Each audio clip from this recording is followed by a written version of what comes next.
October 2nd, 2008. A cool fall night on a job site in Paso, Robles, California. Two men drown when the trench they're working in floods. An excavator digging to lengthen that trench hit a pressurized water line, causing the pipe to burst. We must forever live with our actions and decisions on that fateful day. The accident changed the lives of the crew working that night.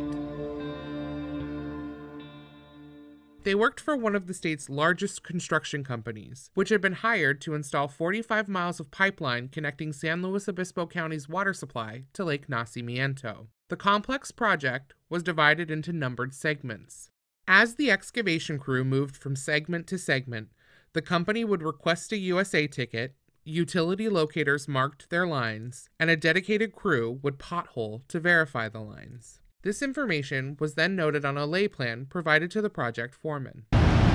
When the company requested a ticket for the busy intersection where the accident occurred, the gas utility marked the ground, but the city's water department did not. The department indicated the line was not marked due to traffic, and a walkthrough was scheduled with the foreman in charge 2 weeks before excavation was set to begin. During the walkthrough, the water representative and the foreman in charge discussed the valves and the water line in the intersection. The water rep provided the foreman an enlarged copy of the city's water map that showed the lines in the excavation path, but did not include the map legend or other orienting features. The foreman in charge asked the water rep to mark the line following the walkthrough. I said whatever you need to get that mark before that gets missed. He assured me he would get right on it and have it marked. The water rep later stated it had been his understanding that the walkthrough was sufficient, but the project manager and the foreman in charge told investigators they did not and would not ever agree to such an arrangement. Following the walkthrough, the foreman in charge circled the line on the map and made a copy, which he forwarded to the dedicated potholing crew to verify and include on the lay plan. Over the next 2 weeks, the water department did not mark the line, and the pothole crew did not verify its location. However, a note was added to the project inspector's plans indicating that a water line may cross the excavation path. On the night of the accident, the crew began their shift with a safety meeting. This was their last night on the job, and a new crew would be taking over. The foreman in charge told the crew they needed to get through the intersection by morning so the road could reopen to traffic. The foreman focused on safety concerns regarding the fact that the crew would be excavating around a high-pressure natural gas line. He also advised the crew to be careful, since they were on a night shift and were all fatigued. During the safety meeting, the foreman in charge assigned 3 men to start the night's work by removing wooden support struts from the section of pipe that had been installed the day before. In light of the tight schedule, he allotted less time than usual for this task, just 45 minutes. No one mentioned the potential water line in the excavation path. The team of 3 began removing struts from the 160-foot section of newly installed pipe. One of the men was new to the job and being trained on the strut removal process by a seasoned member of the crew. He was normally the top guy who stays outside of the pipe. He was very proud of himself for going in and conquering his fear of claustrophobia. The 2 men used a hammer to loosen the struts and load them on a skateboard used to cart the struts to the pipe opening, where a 3rd man removed them from the trench. While the men worked in the trench, the rest of the crew prepared to lengthen the trench and install the new section of pipe. For this job, the company had an unofficial, unwritten policy that no digging should happen while workers were in the pipe. As preparations took place, the foreman in charge attended to other responsibilities, including training a new foreman to take over the job. He walked the entire area of the job, discussing the work to be accomplished that night, noting upcoming utility lines, and helping the new foreman familiarize himself with the job. The process took about an hour. As they walked the work site, the new foreman noticed valve covers in the middle of the intersection and asked if there was a water line present. The foreman in charge indicated that the water lines in the area ran north and south, parallel to the excavation route, and to the west, away from the area of excavation. He then showed the new foreman the map provided by the city. The new foreman told investigators he had no reason to doubt the foreman in charge's understanding, and that his colleague was convinced there were no lines in conflict with the excavation path. Following the walkthrough, the foreman in charge went to review the section of pipe to be installed that night, while the new foreman returned to the open trench. While observing the work, the new foreman stood near the trench, watching the three-man crew removing struts from the pipe. About this time, the excavator began digging. The new foreman did not order the excavator to wait until the men finished removing struts, even though he was aware of the informal rule. While the new foreman was observing the work, the project inspector approached him.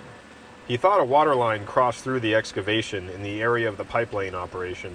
Based on his comments, I waved at the excavator to stop working.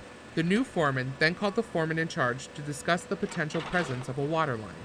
They start explaining about something on the plans. I asked them to follow me to the light stand so we can see what he wants to show me. The new foreman offered his reading glasses and said the print was very faint. His plan showed an 8-inch water line. It had a note that said it was never verified during potholing.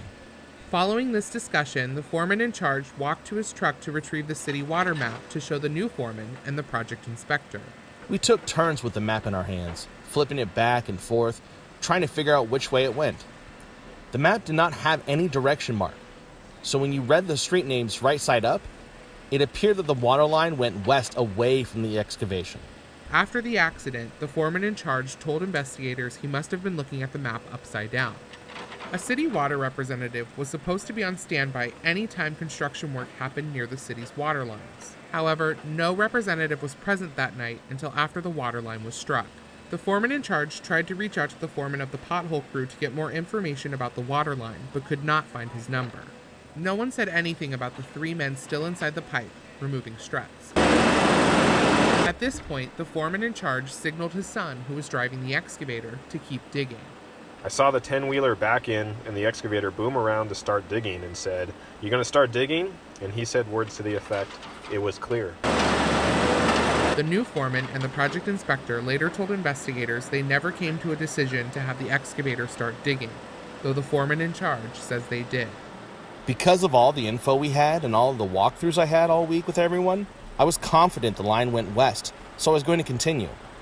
I told him I thought it was a phantom line, and unless he objects to me digging, that I was going to start back up. Neither the new foreman nor the project inspector made any further attempts to stop the work. Several minutes go by, and we hear the pop. The excavator hit the water line. We turn toward the ditch and run over. Then we hear a second pop, and the pipe just explodes, and the water just starts pouring out of the hole. The new foreman tells the excavator to block the pipe with his bucket. The foreman in charge later told investigators at this point he had gotten into a position where he could see into the pipe, and that's when he saw the three men were still inside. I realize they are still inside. I yell for the worker at the opening to yell for them to get out. Just about that time, he sticks his head in and yells. The gush of water from the excavator trying to block the pipe comes crashing down. The man at the opening of the pipe managed to escape from the trench, but by the time he reached the top, it was flooded with water. Now it was a race against time to save the two men inside the pipe. Workers scrambled to remove steel plates from the opposite end of the pipe, hoping to provide an escape route, while others attempted to shut down valves to cut off the water supply. Unfortunately, nobody made it out at the other end. Everybody was trying to do whatever they could to try to save them. I knew we had to remove the water, and we didn't have any big pumps on site. Several minutes later, emergency crews arrived to pump the water from the trench. The bodies of the two drowned men were later found tangled together with tools and wooden planks 114 feet inside the pipe.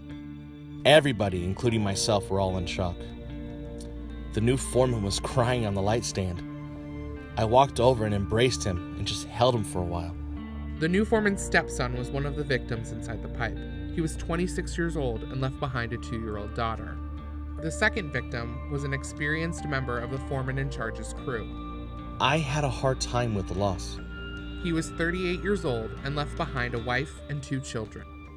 The investigation into this case later led to a criminal trial against the foreman in charge. He was accused of negligence and found guilty of involuntary manslaughter.